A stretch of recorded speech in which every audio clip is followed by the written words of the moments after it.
all the time locally. In case you didn't know, the grassland, the LBJ grassland, it's primitive camping anywhere you drop a tent. And so like you don't have to pay for a site or anything. It's really cool. Very cool.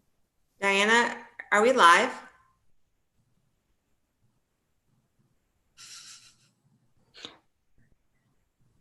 Diana.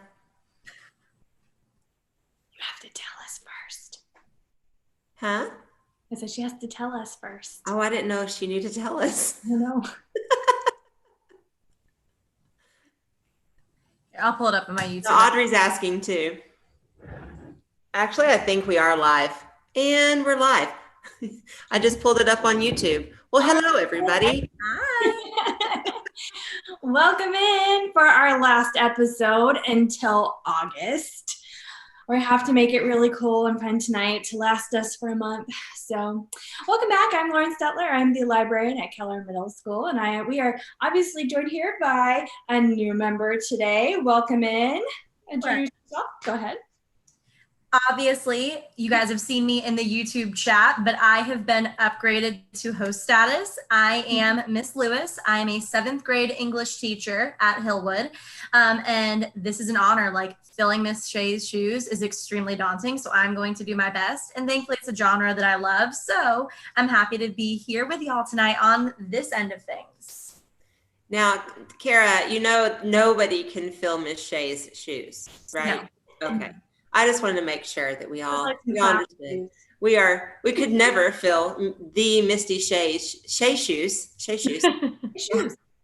That should be a brand name. Miss her tonight. Obviously, I am Carrie Harris from Hillwood also, and I'm excited Kara is here. Kara and I, Miss Lewis and I, whoever you are and what her name is to you. We do tons of book talks we just sit around and all of a sudden any conversation just kind of dives into book talk. So I'm excited that she's here and we can all share in this. And we're welcoming also Diana Colby, who is going to tell you a little bit about the chat room. Diana, can you let people know you also joined in from the chat box to the real thing? Are you there? I will jump in. Hey guys, this is Audrey. Diana is moderating for us in the chat tonight. Thank you so much as I'm on the road with my family. So if you cannot see the chat, click on your profile icon. I am here. And hi, Diana. You look I will jump in. Hey guys, this is Audrey. Diana is moderating for us in the chat tonight. Thank you. Oh. Oh, and then they both stopped. Hey, at least we know there's like a time lag now. So that's good to know. So I think the key is if you can't see the chat, you're supposed to click up there on your profile picture and click create channel or something like that. I mean, we say the same thing. That would be correct. But yes, so everybody join in on the chat. Let us know who you are, what you're reading, where you're from, and we will start in on all of the amazing stuff. I was sad to miss last week with Mr. Thorne. I heard it was amazing. Mm-hmm. And tonight we're talking about science fiction. So let me share my screen so that we can get into our slides and we can get started. We're going to start with Miss Stutler. Oops, I went back too far. Don't read this. No, stop, stop. Don't read it yet. Okay, now you can read it and go. Oh, I love that meme. Look at that. Just water everywhere. That is very accurate for this book. So The Vanishing Deep, it is set obviously in the future since we're doing sci-fi. I feel like this is kind of redundant to say. So that they had the great waves that came through and buried a life as we know it, all land masses. There's very few left. And most people live on like these floating islands that they've built out of leftover scraps of what they brought up from the water. And they have this very unique island that you can go, and they've done a lot of research, and they have this way that they can bring someone back to life for 24 hours. So I think they said it was the coral that makes it possible, but once someone is deceased, they put them in like this tank and they are perfectly preserved. So if you have enough money to come up and be able to be with your loved one again for 24 hours. You can talk to them, but the problem is they can't know. Because think about it, if you were to know that you were dead and you only have 24 hours until you're dead again, what would you do? So they try to keep it a really big secret. And our main character, Tempe, as she goes by, her name is Tempest, she has lost her parents, and then her sister drowned. So she was left alone at 15. It is now 2 years later after her sister's death. And this is what you find out right at the very beginning. So I'm not giving anything away. She finally has scraped up enough money to go and revive her sister. She doesn't really believe in the whole revival process, but what she wants to do it for is because she found out that her sister had a secret, and that she believed that her sister might actually have been responsible for her parents' deaths. So she wanted to revive her sister to get the truth and to have that closure of having that truth. But she ends up finding a few more truths along the way, and now she's going to try to break her out so they can try to find their parents. There are several twists and turns. I haven't got to finish this one yet, so I'm still wading through it. Okay, that was so bad. I can help it though. But it's getting to this really adventurous part. And so the whole thing, you've only got 24 hours. So this is told in a very small time span. And that clock is ticking every chapter. It tells you exactly how many hours, how many minutes are left, where they are. And it's done from 2 different points of view. So there's Tempe, who you get to read from. And then there's also Lore. And he is the person who is working at this, at the island where they do the revivals, even though it's not actually his job, but you're gonna have to read it to figure out what I'm talking about there. It's a little more convoluted. So you get to read back and forth between a male point of view and a female point of view.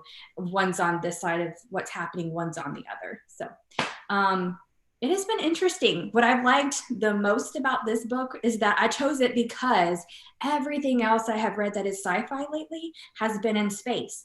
I don't mind that personally, but I just needed to be a little more grounded, so I went with the water instead. Wow, you're on fire tonight. I know. Yeah. Right? We have you. I took Misty's place tonight. Misty, you're welcome. I'm channeling you all. So I have liked some of the change up there. So it's been kind of nice just to have that difference. So you just need a little post-apocalyptic time in your life, huh? Yeah. And it's not dystopian. There's not like this, everybody's had these factions or anything, which is totally fine too. But again, this one, it was just very different from everything else that I've been reading. So sometimes you just got to get a little shake up, and that's kind of fun. I know sometimes what I tell my kids, I always ask them if they know the difference between dystopian and post-apocalyptic. And they don't usually. They don't know that it's what you just described as post-apocalyptic. Something horrible has happened to end the world as we know it. Mm-hmm. And the dystopian usually is some evil government, which is a great segue. I was going to say, because I think I'm up next, right? Yes, and I have a fun flow chart to look at. And we're going to look at it, and we're going to talk about it, and we're going to pretend that the things that I'm going to say that are not on the screen are perfectly fine. Because not everything in the flow chart is, oops. Sorry, I'm failing tonight on the slideshow. Okay, so I love it because it says, do you live in a post-apocalyptic wasteland? And I'm not going to read all this to you, but I just think it's funny. Do you have a governmental overlords? No. Do you have any kind of overlords? No. Oh, then you're just in New Jersey. I love that. Coming from New England, like yesterday, it's so appropriate. Like no one willingly chooses to go to New Jersey, I have found. So. I love it where it says, do you live in a wasteland? And it says, no, then why are you using this flow chart? But my favorite one is if you follow it down, overlords, yes. Do they have educational overlords? Yes. Are they evil? Yes. You know something they don't know? Yes. Do you have trusty sidekicks? No. Go get some. We'll wait. I love the grow a pair on the last one. Like it's a very aggressive flow chart. I love it. Yeah. And then the part where it says, do you have a trusty sidekick? And it says, yes. Do you have great uniforms? Are you prepared? I just love it. I think it's a hilarious thing because at the very end, it's congratulations, you're in a dystopia. So it's not just post-apocalyptic. All of that tells you what makes it dystopia. So I use that with the kids sometimes when I can. But here is our dystopian book that Miss Lewis. Great choice. Great. Thank you. So Delirium is my favorite. This is not the first time that you guys have heard this author's name mentioned in the YouTubes. I can't remember which one it was, but they referenced Replica, which is also by Lauren Oliver. That was like the clone book that they were talking about. The cool thing about Lauren Oliver, and where some of you may have heard her name before, is she doesn't limit herself just to science fiction. Like, yes, Delirium is, yes, Replica is, but like Before I Fall is another one of hers. It's realistic fiction. The Vanishing Girl. And then if you're in high school, Panic is phenomenal. I have a really bad habit, just so you know, of book talking multiple things at the same time. So I'm gonna stay straight and narrow. But if you're in high school, look for Panic. It's great. But Delirium is awesome for people who like are not crazy about dystopian worlds. Like Miss Stutler said, like the burnout happens. Like you can only read so many books that are like the Hunger Games before you're like, oh, I've read this before. And so Delirium is really good because Lauren Oliver finds a way to blend realistic fiction and these dystopian ideals through like her character development and the setting. Like it's set in Portland, Maine, and it could be tomorrow. Like you would have no idea. So the book itself, sorry, my dogs have just started barking when I start talking. Like this is my life, my reality. But the whole are they the governmental overlords in your world? They are, especially because they love encroaching on me. Like they're gonna figure out a way to open the door. I know that's gonna happen. Yes. But like we were just saying, the government completely takes over things in dystopian books. And in this reality in Delirium, the government has taken over your ability to form relationships with people, specifically within the realm of love. Love is a blacklisted thing that is considered a disease. And it is considered so bad that when you turn 16, their solution is to give you a lobotomy. And if you don't know what that is, it was like a big thing even in the US in the late 1800s, early 1900s, where they go into your brain, typically through your nose, and they cut out a chunk that they believe is making you sick. And so for the premise of this book, it's something that everyone has done at 16 because when you can love, you can't trust your own decisions. People that are around you can get hurt. And so Lena, the main character, has some past childhood trauma that makes her super duper excited for the surgery. But then we got to bring in the realistic fiction and the love arc. Now, the cool thing about this, because some of you boys may be like, oh, I don't want to read a book about love. It's not like head over your heels in love. It's like, oh, wait, this piece of me is really cool and I may want to share it with someone later. And it just so happens that she meets Alex, the main love interest in the story, as she's going into this procedure point. So he just helps her kind of have that coming to age realization where she's like, wow, I want to control my own future. Maybe it's not everything that everyone's making it out to be. And you start finding out more, not only about her story, but her mother's story. And you see Lena kind of not only go through her coming of age sacrifices, but then she has to decide, like, is it worth giving up my life, my family, my friends for the ability to choose things for myself? So in that way, it doesn't follow the typical dystopian, like, I'm only preserving myself and my culture. It really is, I want to preserve my ability to give to someone else, which I thought was really cool.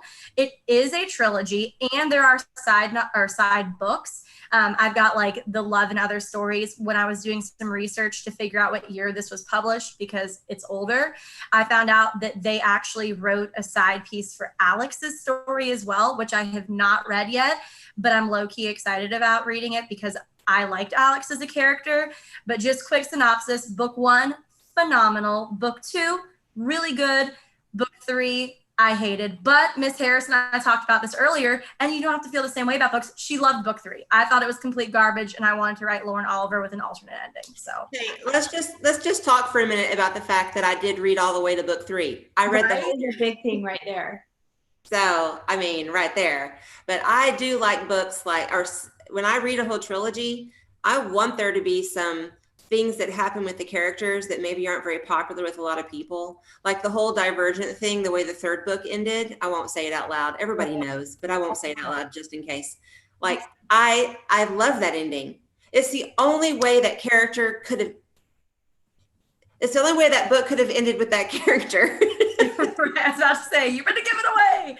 But I loved Delirium. I loved the rebel cause. Like there's this whole rebel faction that's forming against the government, and they're like in the woods in the backgrounds.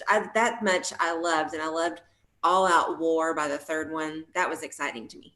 And a really cool thing to keep you interested is every book is written differently stylistically. Like the first book is going to be your traditional like novel from beginning to end, following one character's point of view and one character's story.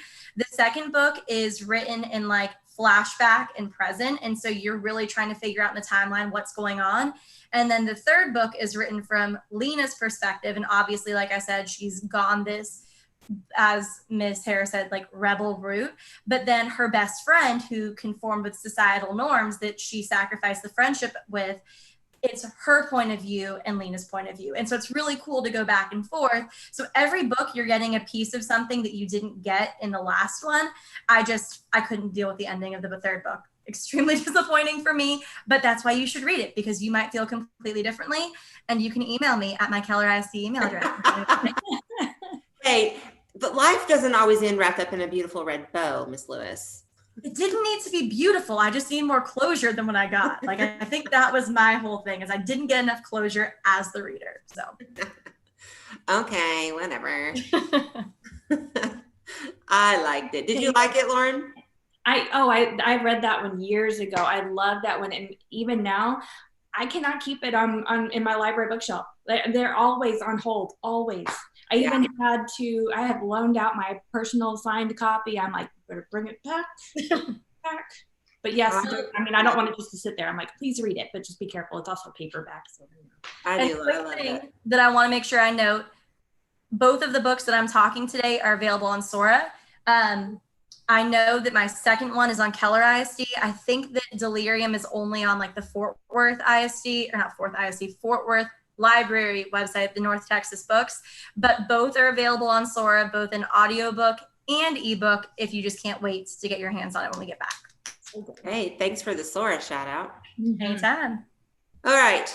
My first book tonight is called Silver.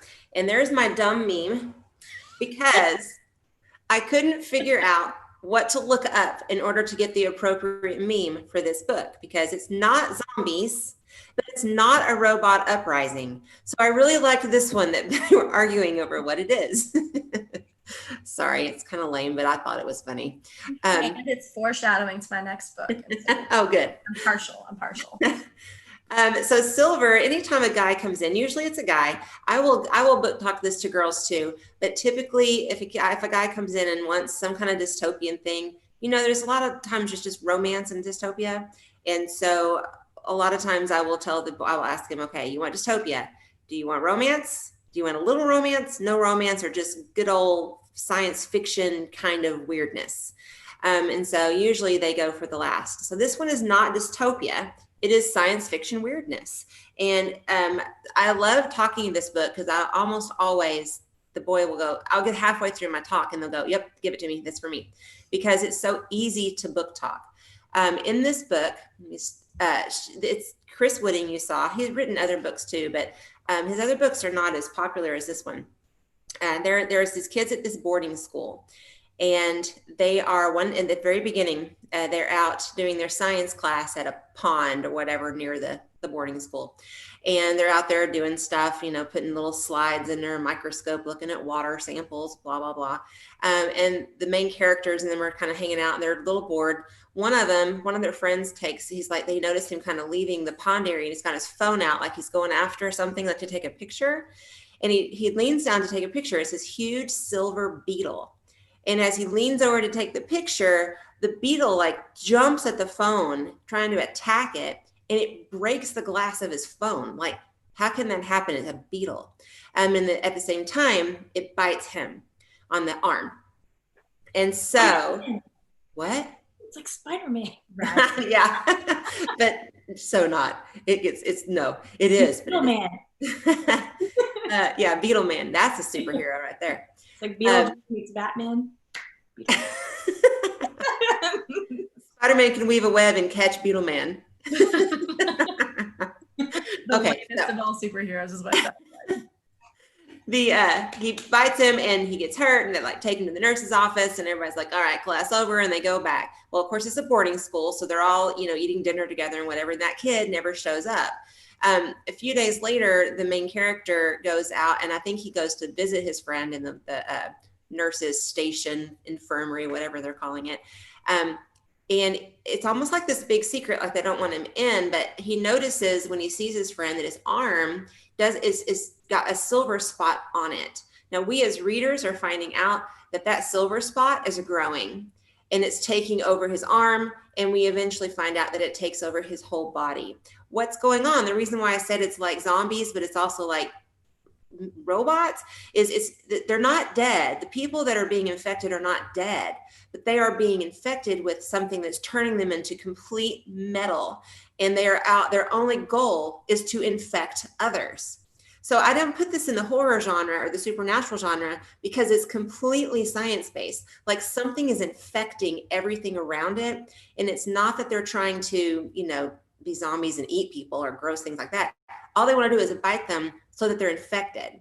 And there's something at this boarding school that it's like the home base for this infection. And the main character is like, he's working to find out where that might be. But what's really cool is by the end of the book, like they are like running to the top story of their building as these creatures are scaling the walls, trying to get at them and get upstairs and go from the roof and go down towards them. In the meantime, they're like trying to find this source of this, and it gets to be so exciting. And it's just really good, edge of your seat action. And it is a one and done book. So Miss Lewis, you probably wouldn't like the ending because there's not a lot of closure. But it's just such a good book, you don't care. Well, I mean, I loved Contagion, and there are parallels between the two storylines that I'm seeing. So if you took her recommendation for Contagion, you'd probably like this as well. So I think that I may be able to move past it. Okay. It sounds up my alley. So I'm good with Well, I have several copies, and they're usually not on the shelf because it is pretty good once you get into it and see it. Have you ever read it, Lauren? I haven't. I don't know anything about this one except now I am in goofy mode today. I don't know what Misty did, rubbed off on me or whatever, but all I'm thinking is like the backstory of the Tin Man from how he became the Tin Man or the Superman. The Tin Man who likes to bite others to infect them and make them like him. That would make Wizard of Oz even more terrifying to a child than the flying monkey. Like flying monkeys, cannibal Tin Man, like not a good. Yes. All right, let's see what else do we have here. Come on, I'm really not doing. I've lost my touch on share screen these days. There you go. It's all you, Lauren.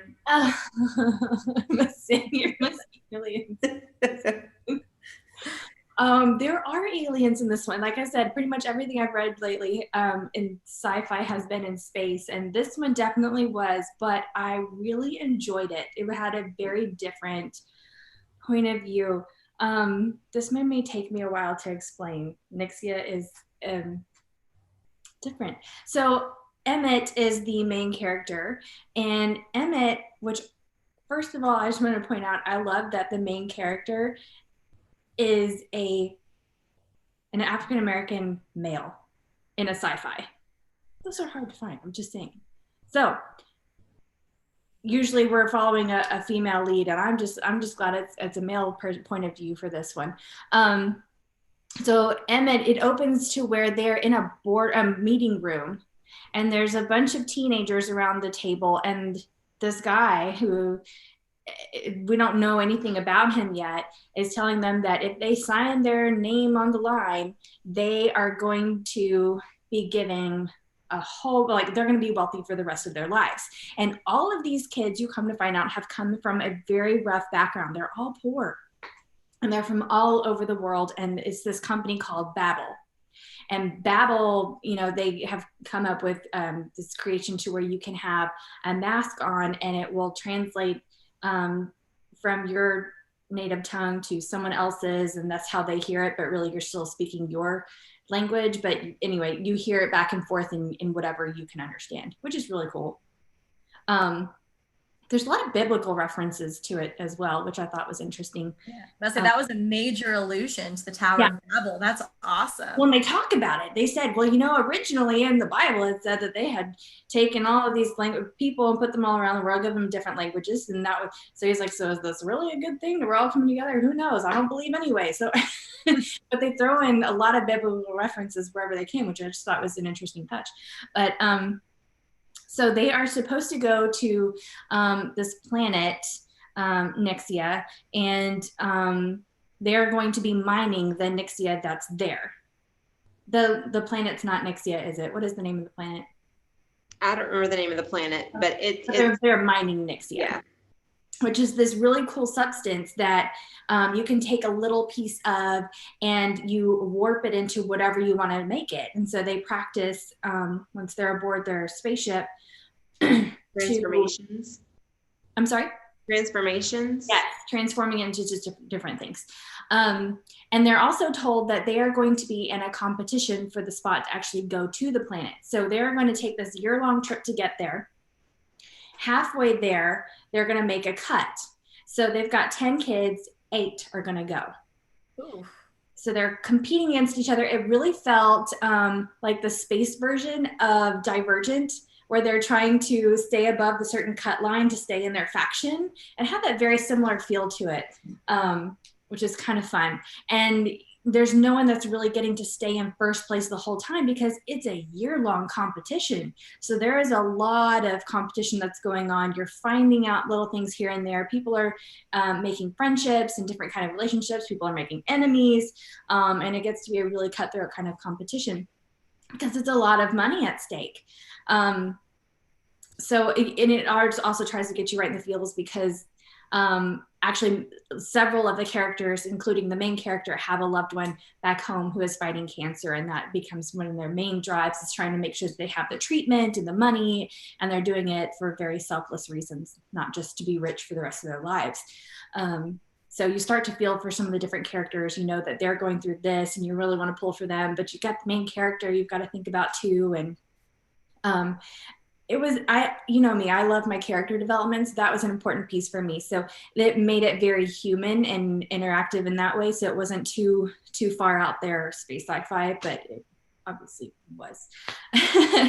But there's a lot of action, plenty of blood and guts and glory. But at the same time, some good character pieces too. Yeah. It sounds intriguing. Like what, and I guess I don't want you to answer this for me. Obviously I want to read and find out, but what happens if you don't make the cut when you're halfway there? They throw you out into space, good luck. So they tell you that in the beginning. They'll tell you that you get a sum of 300,000 and you go back.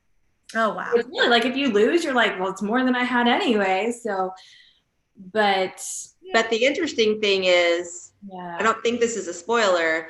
This is when it really ramped up for me. And I was like, is they get closer and closer to this planet and they're competing and I'm only one away and I'm almost there. And then all of a sudden they find out there's another ship that has been doing the same competition. And now they can still only take 8. Wow. Is that right, Lauren? They can only still take 8? I wasn't going to say it. Yeah, no, because then it becomes 10. It's 10, but then they're cutting more than. Yeah, it's cutthroat at that point. Because then it's whoa, all these alliances are gone. So, yeah. And for new characters who have just as many things to fight for, it is major. A lot of good twists. Yeah, that's not the ending, trust me. But that's something that really kept, I was kind of getting to the point where I'm okay, competition, everything does the competition. And we're in space, I like space. And there's this evil organization in charge. Okay. Mm-hmm. And then finally that happened. And I was like, all right, back in it. And it is a series. The second one has just come out. So it's not a standalone. There's a lot more to it. It made me feel like the final 6, but better, way better. I was going to say, because the final 6, I'm not going to lie. Sorry, Battle of the Books people. It dropped me after chapter 5. But I can tell you, because I just checked it out on Sora, Nixia is on Sora. Sorry, you snooze, you lose. I got it first, put it on hold. So You'll blow through it. I It's can tell you the fantastic. secret of being one of the hosts is that you can't check out the books first. I'm not a real host though, right? I'm a felon. So like I don't have to abide by that today. Okay, you're right. Very true. But the sequel is on there too, and I don't have that. So All right. All right. We are up again with Miss Carrie Lewis. Yes. Okay. So I feel like you have to know my backstory to understand the fact that I'm talking this is even like monumental. My fiance is a Justice League freak. Like the Zack Snyder released the Snyder Cut Twitter, my fiance.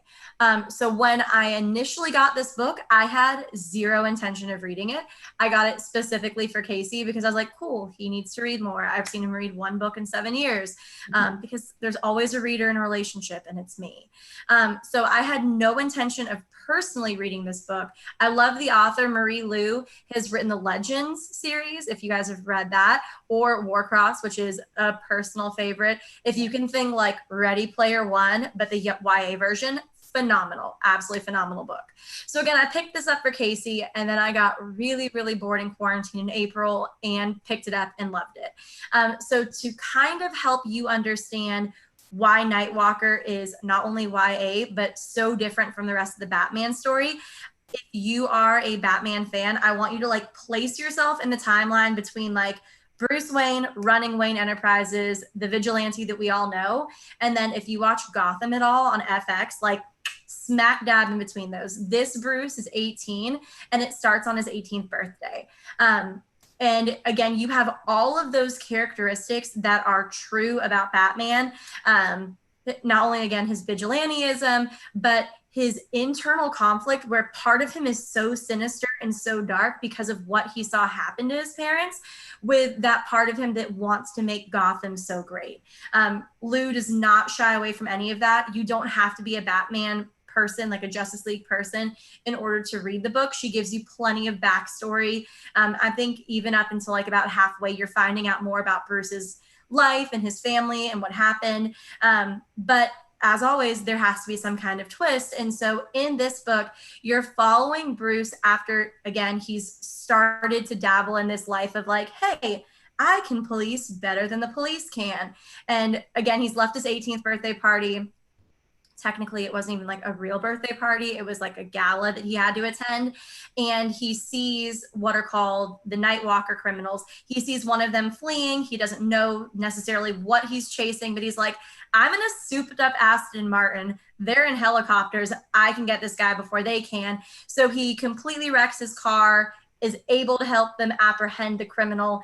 But of course, he broke the law. He's got to suffer consequences. So they throw him in Arkham Asylum for his, like, I don't want to say volunteer work, but he has to do community service hours. And it's there that he finds another Nightwalker and he starts talking and he starts finding out from this girl that maybe the Nightwalkers aren't all as criminal as they seem. Like they're targeting these philanthropists, but as you get about halfway in the book, you start seeing that there are very sinister things happening. And you really start to see Bruce question like, wow, what's more flawed, the criminals in Gotham or the politics in Gotham? And it helps you understand if you are a Justice League person, kind of the way that he develops as an adult. You see the bat suit for the first time. It's not really the bat suit, but like you've got all of the technology. You've like got that internal conflict. Like I said, you've got friendship. So again, if you are a Justice League person, Harvey Dent's in this book. I thought it was going to be a very hard sell, but the way it's written, it super connects with you, even if you aren't a superhero fan necessarily. And the cool thing about this book too is it's a standalone in the like Bruce Wayne storyline, but it's part of a larger series of these books that have been written by young adult authors that follow specifically just the Justice League heroes. So like last week, you heard Mr. Thorne talk at length about Sarah J. Maas. She wrote the Catwoman. Leigh Bardugo wrote Wonder Woman. Like it's really great to see these superheroes in this time where they're really getting to find who they are and what they believe in that shape the decisions that we know from mainstream media today. So even if you're not a superhero fan, if you just like really good action and you yourself are semi-mistrustful of government, then you will like this book. And another one just came out by Matt De La Pena. I'm trying to think of which superhero it is. Superman. Yes, Superman. Superman. Yeah, that was going to be my question. I thought I remembered his name being one of them too. Yes, my favorite Superman. I think that's all of them though. I think there's only those 4. Yeah, so far. Or is it going to be like that's it? I don't know. I have no idea. I just know they keep coming out, so I think it's kind of cool. Yeah. So this is a powerhouse group of writers who have written these, and that's really cool. Definitely. All right, so our last book tonight is this one. This was one of my favorites. Once again, I went with a cheesy meme because I couldn't find any that really depicted it, but you know, the little Han Solo, Harrison Ford. And then dumb old Luke in the middle of it. Y'all, those first movies, when I went back and watched them, like to see the whole thing together, Luke was such a wimpy guy. Am I the only one that's watched it, or y'all too young? I've seen them. See, I think that the reason you feel that way too is if you watch the middle 3, which are the first 3, which are the horrible 3. Horrible. Like, that's what I'm talking about. To me, they were the first ones because I'm old and I watched them when they came out and they were the first. No, but when no. Anakin and his character development and like Phantom Menace to we're clones, it's the one about the clones, Clone Wars, Attack of the Clones. He has such cool character development. And then like you said, when you watch them in order and then you watch 4, 5, 6, you're like, Luke is such a wussy. And then like they make him a big character again in 7. Ooh, sorry if you haven't seen 7 yet. No, I call them the 80s ones because they were the first ones for me. They are the better ones. I thought it was also amazing. And then I started watching them, the current ones. And then my husband he doesn't like fantasy and sci-fi, but I'm slowly changing him around. I made him watch the entire series. So we started from the beginning, which were, the 90s versions and then the 80s. No, we did. We went all the way through in order. And by the time we got to the middle ones and Luke was like, but where's my jet? Where's my TIE fighter? Or whatever that dumb line is. My son can quote it like crazy. I'm like, oh my gosh. Okay, sorry. I had to comment on that. But but real quick, just before you end that one talk though, I did see a great meme just recently and I was like, why have I not seen that before? And it's Yoda. I don't remember who else it was.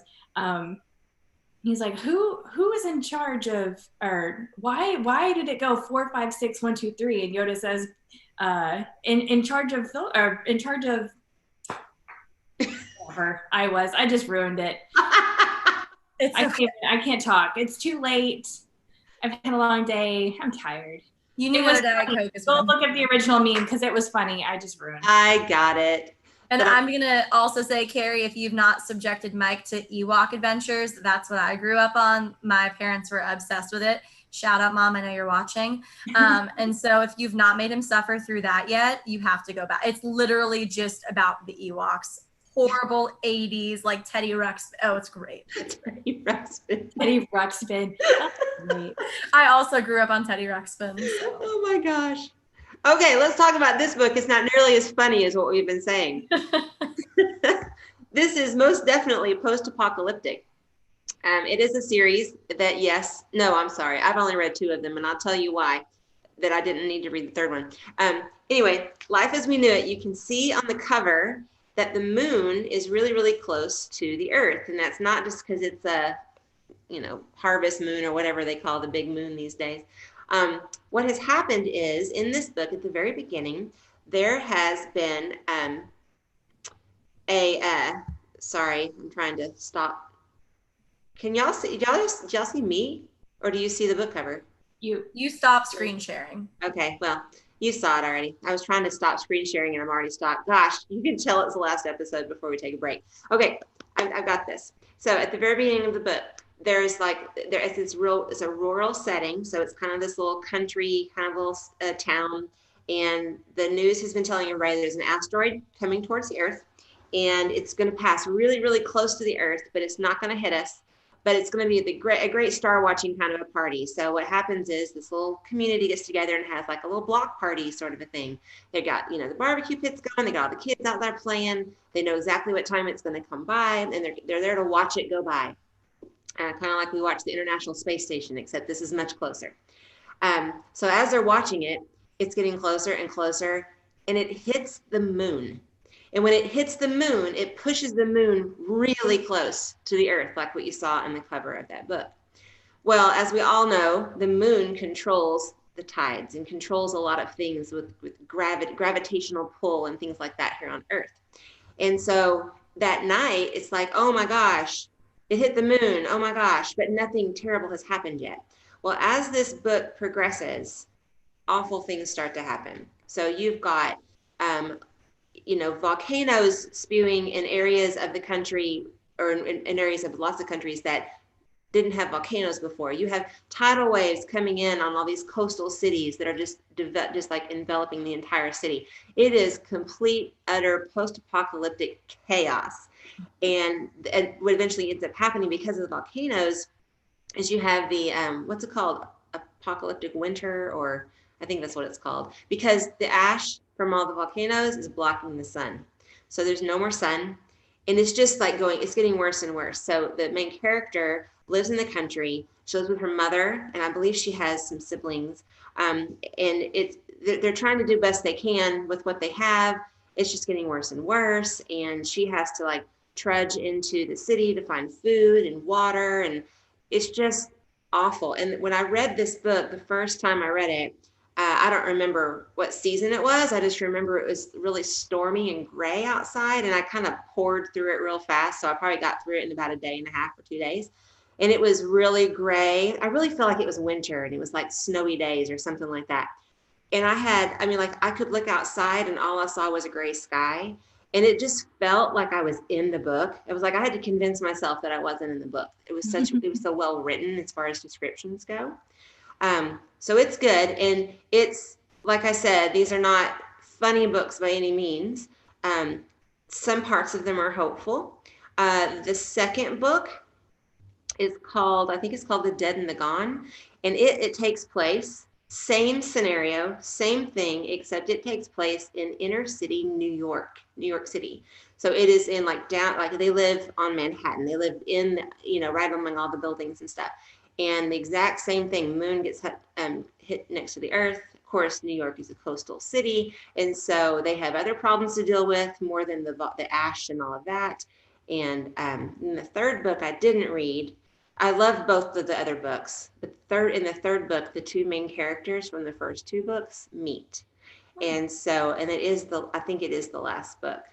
But I didn't read it. It's good. It's not because I didn't like it. It's just because I moved on from the story.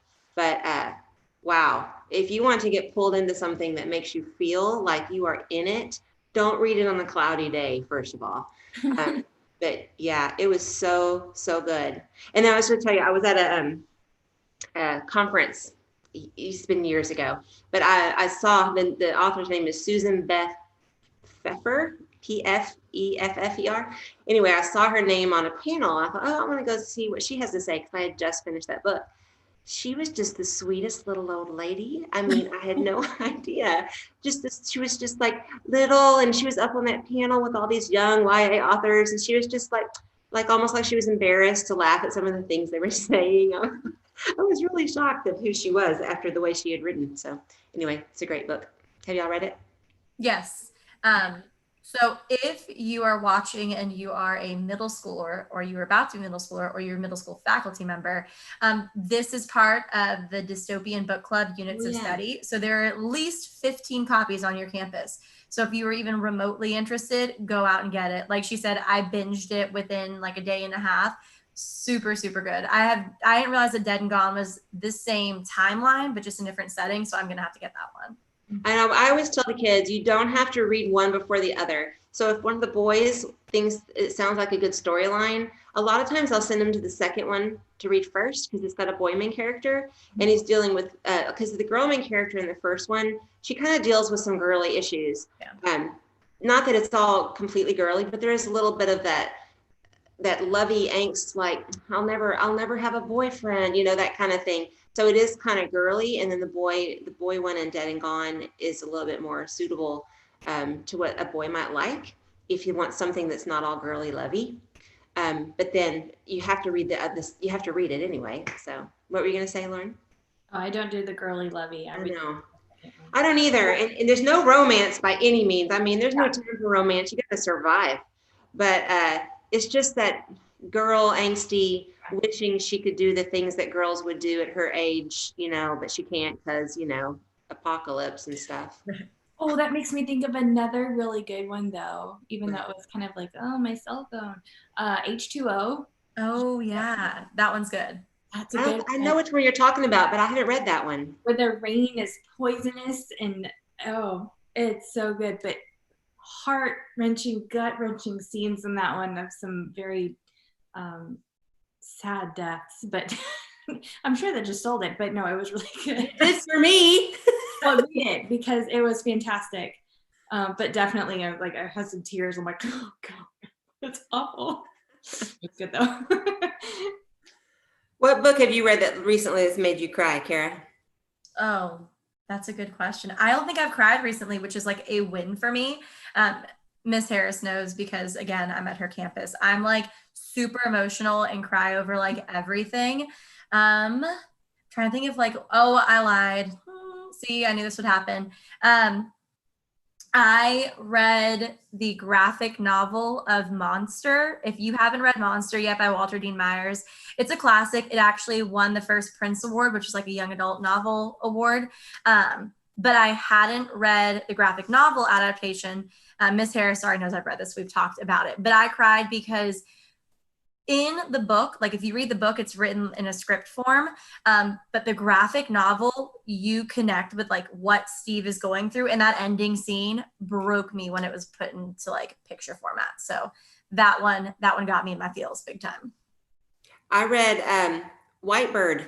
I just finished it like 2 days ago, and I was teared up at the end. And it's a graphic novel, another graphic novel that made me cry. Look at that. Because Dragon Hoops also brought tears to my eyes. But yeah, Whitebird, I guess it was the images that they were putting on the page, because it was so, when this person died, like they were leaping in the air and turning into this white bird, and just the wording was so beautiful. So yeah, I read that one. That was an awesome book. We've talked about that. I feel like we've talked about that here. Maybe not.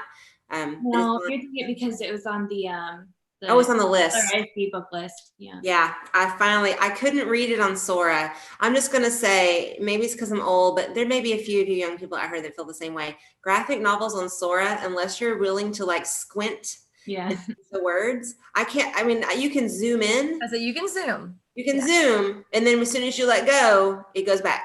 Well, no, they've actually fixed that feature and made it kind of more annoying than that, where like once you zoom, you have to like click the zoom out button in order to go to the next page. So yeah, see, equally frustrating. Yeah. But this is all just reiterating, because I know that even I sometimes fall victim when reading graphic novels to like blowing through it and not looking at the images. And you really have, it's a genre, like you have to look at You it. do. And I need the whole page in front of me so I can just kind of like take it all in at once rather than look at one panel. I kind of look at the whole thing and then I read all the words. So yes, on Sora, graphic novels are irritating to me, but young people, you could probably handle it much better than I can.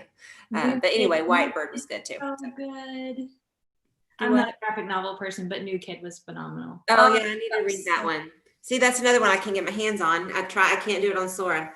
I went back to the library and got like 10 books in the hopes that they wouldn't shut it down again by the time I got back. So I'm pouring through those to turn them all in and get more. That's a good Well, one. guys, we are not coming back next week, but we're giving ourselves a break for the month of July. And we will be back again, whatever the first Tuesday of August is. I have no idea what that is, but we'll be back then. And August 4th. August 4th. August 4th is the first Tuesday of August. We will be back then. And I'm thinking we're going to, along with any of your suggestions, maybe do some more thematic kinds of book talks and hopefully draw y'all into some more fun books just in time for school to start. Yeah. And get back in the schools. With it, y'all do like me. I went out and bought 3 new fun face masks so that I wasn't just wearing surgical ones. I'm wearing fun ones that are book related and have cute stuff on them. So as I was telling them earlier, it's sad that we have to get excited about face masks, but guess what? That's life. And so I found some face masks I can live with, and you should too.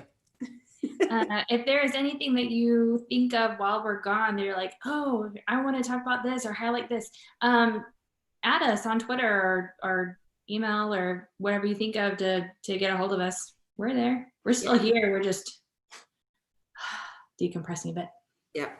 And if any of you students or teachers for that matter, but especially students, if any of you want to be a guest host, email one of us. Let's see what we can figure out. That would be fun to do too. This has been great. I can highly recommend being on the flip side. So maybe they'll keep me around, hopefully. Of course. All right, everybody have a great July. Happy 4th of July. Go somewhere that it's legal to shoot off fireworks and enjoy yourself or enjoy a show. I don't know if they're even having them. Park Glen is not. For those of you who live in Park Glen, they are not. They're pushing theirs to September 12th or something like that. So we'll get fireworks in September. Our Park Glen fireworks show was amazing. So find somewhere good to see them or shoot them off, and have a great July.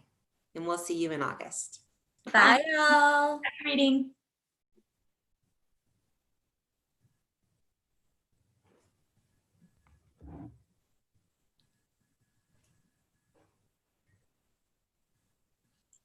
Think we're probably good. I guess. I don't know. I know that you're probably not that excited about the September fireworks, but they